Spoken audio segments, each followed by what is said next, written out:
পবিত্র কোরআন শরীফ তেলাওয়াত শুনুন এবং শিখুন চ্যানেলে আপনাদেরকে স্বাগত।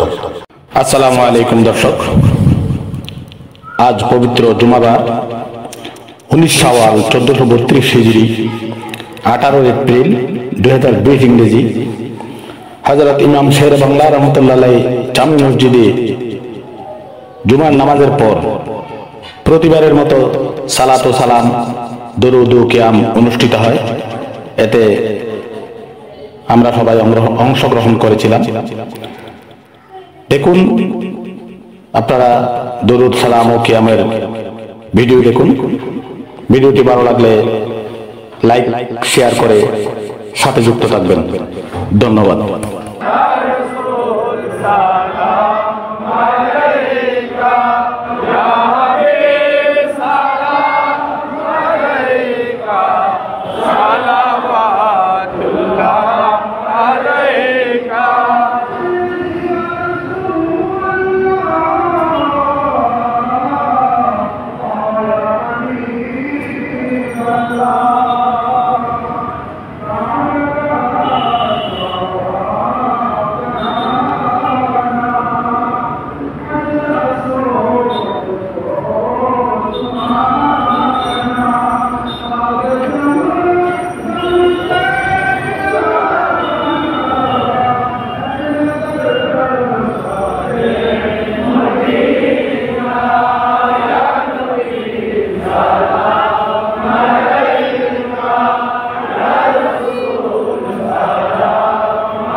Say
ভিডিওটি ভালো লাগলে লাইক, কমেন্ট, শেয়ার, সাবস্ক্রাইব করুন।